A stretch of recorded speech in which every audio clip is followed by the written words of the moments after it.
Before we begin, a mandatory warning. The case we are examining today involves extreme violence, the murder of a pregnant woman, and the killing of an unborn child. This episode explores the mechanics of lethal control and the reality of honor-based violence.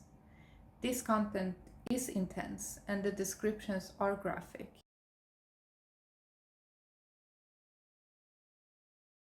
I'm Kim. Welcome to Criminology Uncut. My background is in the Swedish high security prison system, paired with a diploma in criminology. My life's work has been spent behind reinforced glass and heavy steel doors, speaking with men who have committed the unthinkable. My goal isn't to judge, the courts do that, but to perform an autopsy on the event itself. We peel back the layers of a crime to uncover the mechanics of the human mind and the societal structures that produce such devastation. Today we are performing a criminological autopsy on a case that isn't just about a murder. It is about a collision between two fundamentally different worldviews. We are talking about Saga, 20 years old, and the child she carried, 7 months into her pregnancy. The child she had already named Ibrahim. In the media, this is often called the Örebro Murder, but as a criminologist, I see something more complex: the mechanics of a secret life. We will examine how a perpetrator can sit through an ultrasound and plan an execution.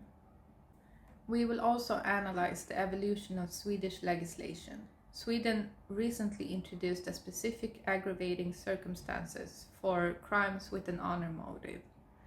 Did it make a difference in Sagastina's secular society choose an archaic honor norm over his own unborn child? This isn't just a story of, it is an analysis of internalized coercion. The internal pressure to kill to maintain a collective status. To the outside world, Mohammed was unremarkable, and in the world of criminology, unremarkable is often a shield. He didn't have a history of gang violence or a long rap sheet. People who knew him described him as a normal young man. He was someone who could navigate Swedish society, speak the language of modern relationships, and appear integrated. But this was all a facade. He was a double agent living in two irreconcilable worlds. In one world, he was the modern boyfriend of a Swedish woman. In the other, he was the dutiful son of a family where the individual is subordinate to the collective. In this structure, having a child outside of marriage with a woman from another culture is not seen merely as a mistake. It is a social death sentence for the entire family's reputation. This is what we call the split self. In the interrogations, we see Mohammed's obsession with his image. In criminology, we call this impression management. Impression management is a conscious or subconscious process in which people attempt to influence the perception other people have of them. They regulate and control information in social interactions to ensure they are seen in a specific favorable light. For Mohammed, impression management wasn't just about being liked, it was a survival strategy. He performed a script for Saga. He told her what she needed to hear, that he loved her, that he wanted the baby, that he was going to tell his parents. He even participated in the preparations for the baby's arrival. But this wasn't love, it was strategic validation. By validating her dreams, he ensured she wouldn't leak the truth to his family or the authorities. He managed her impression of him so perfectly that she never saw the threat until it was too late. While he was managing Saga's perception, he was also employing social silencing. Social silencing is a tactic used by perpetrators to keep a victim or a situation hidden from the outside world. It creates a vacuum where the victim is isolated from support systems that might recognize the danger. He used the promise as a silencer. He told Saga, "Don't tell my mother yet. I need to find the right moment so she doesn't get upset." He made her a co-conspirator in her own isolation. By convincing her that silence was an act of protecting their future, he effectively cut off her lifelines. In a typical domestic abuse case, silencing is often done through threats. In an honor-based double agent case like this, silencing is done through false intimacy. He didn't lock her in a room, he locked her in a secret. And in that secret space, he was the only one who had the power to decide if she and the baby lived or died. To understand why Saga opened the door that night, we have to understand the history of the man she let in. Their relationship wasn't characterized by daily arguments or black eyes. To Saga, it felt like a young, promising love, but it was a love built on a foundation of shifting sand.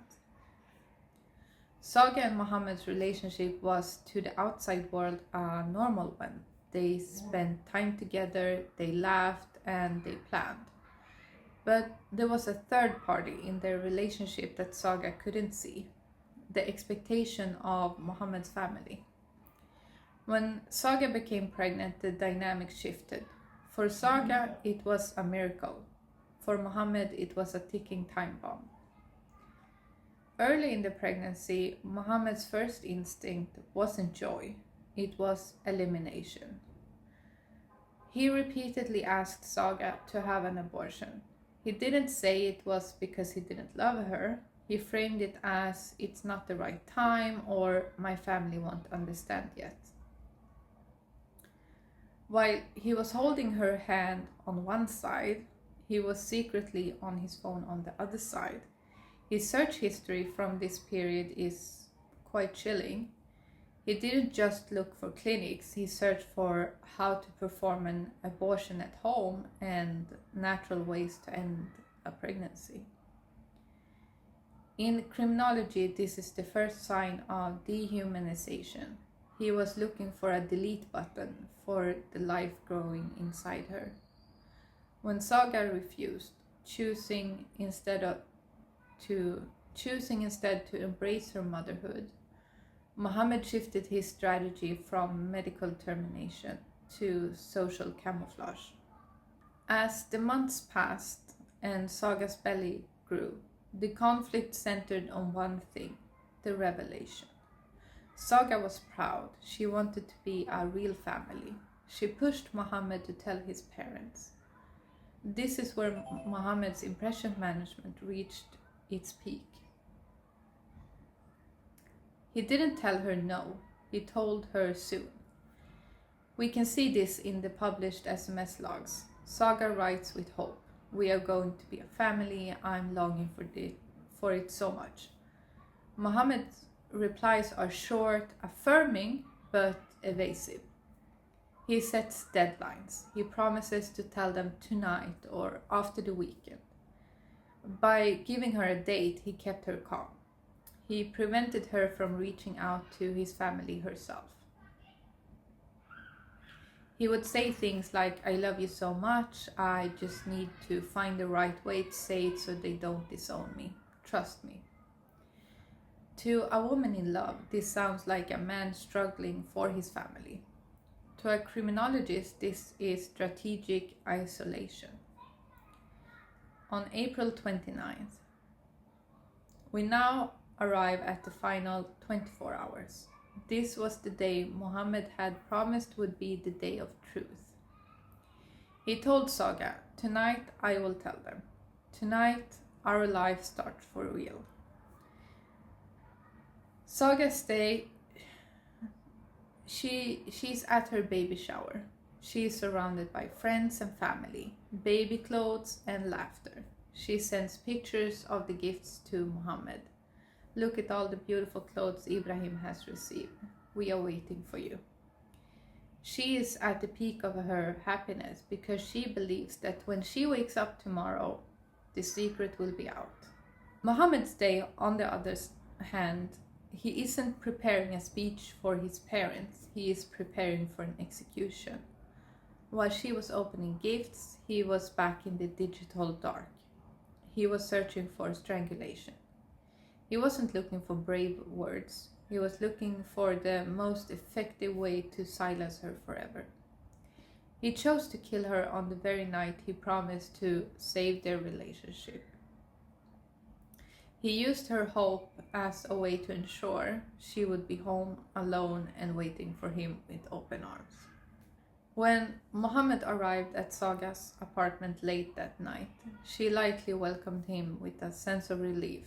Did you do it? Did you tell them? He didn't come to tell the truth. He came to bury it. He had the white lamp cord in his pocket. He had moved from cognitive dissonance, trying to live two lives, to lethal resolution, ending the life that complicated his. The forensic evidence suggests that the attack began suddenly. Mohammed did not come to argue. He came to terminate. He used a white lamp cord. He attacked her from behind, looping the cord around her neck. This is a coward's tactic. It denies the victim the ability to look their attacker in the eye and minimize the chances of a fight. Saga did not give up. DNA evidence under her fingernails and defensive wounds on her hands proved that she fought for her and Ibrahim's life. When the court didn't kill her fast enough, the planned murder devolved into a frenzied assault. He used his hands to throttle her and eventually a knife. When we look at the autopsy report, we see the signature of a man driven by a need to erase a perceived shame. The violence was not just lethal, it was expressive. Marks from both the lamp cord and manual strangulation was around her neck. This shows he was relentless, changing methods as he grew desperate. Saga suffered several fractures on her facial bones. In criminology, targeting the face is often an attempt to dehumanize the victim, to destroy the identity of the person who is causing the perpetrator trouble. There were multiple stabs, but the most chilling detail is the concentration of violence. He didn't just target her heart and neck, he targeted her abdomen. This is a symbolic abortion. By stabbing the womb, he was physically trying to undo the mistake. He was attacking the physical evidence of his dishonor. It is a dual murder, one of the woman and one of the life she carried. After the polls stopped, Mohammed didn't immediately flee. He stayed in the apartment. During this window, he engaged in what we call staging or redoing. He took bed sheets and clothing and carefully draped them over Saga's body. So why would he cover up the victim? In cases of intimate partner homicide, the perpetrator often covers the body because they cannot stand the stare of the person they once claimed to love. It is a psychological shield. By covering her, he turned her back into an object or a problem that had been put away. The following morning, the April 30th, the silence from Saga's apartment became deafening. Her mother, who had been part of the baby shower, Joy, just hours earlier, couldn't reach her. Saga's mother had a spare key. She entered the bedroom and saw the mound of blankets and clothes on the floor. When she pulled them back, she found her daughter. Imagine the trauma of a mother finding her child in that state, knowing that her grandchild was also inside that room, silent.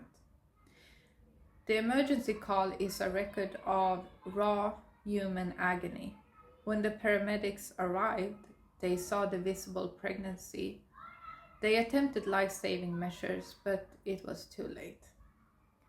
The secret Mohammed tried to bury was now a crime scene. So why didn't any alarm bell rings? The truth is there was no prior contact with social services, no police reports, and no loud signs of abuse. For Saga, this wasn't abuse. But even if Saga had walked into a police station the week before, it is likely the system would have failed her anyway. The failure of standardized risk assessment, like FREDA and DATES, these tools focus on past physical violence. Have he hit you? Has he threatened you with a weapon? In Saga's case, the answer would have been no. Mohammed didn't use physical violence to control her. He used deceptive control. The system looks for the batterer, the man who hits, but is blind to the double agent, the man who lies. Traditionally, the system looks for honor victims within certain groups. Because Saga was an independent Swedish woman, the system didn't apply the honor lens. We forget that honor is a motive carried by the perpetrator, not just a condition of the victim. Pregnancy as a lethal trigger. In standard criminology, pregnancy is a risk period for control. But in an honor context, pregnancy is not control, it is evidence. A pregnant belly is a physical, undeniable proof of a transgression that cannot be hidden.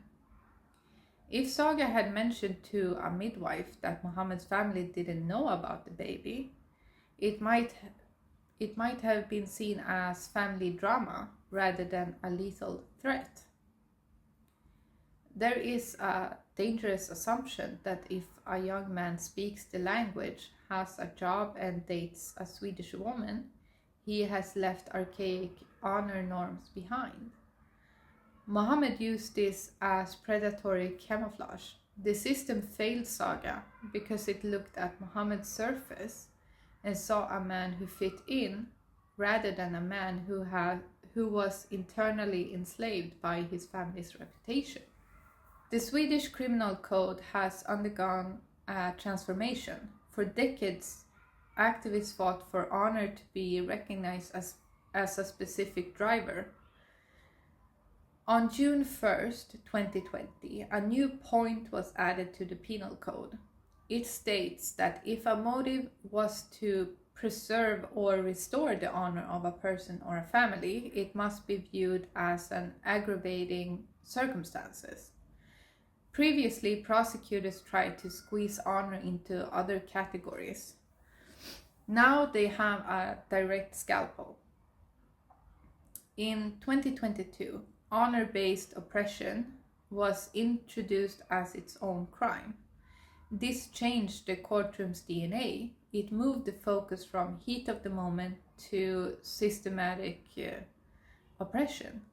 The court in Örebro used this new understanding to prove that Mohammed didn't just snap. He acted as a functionary for a lethal honor system. In April 2024, Mohammed was sentenced to life imprisonment. The district court looked at 3 critical factors.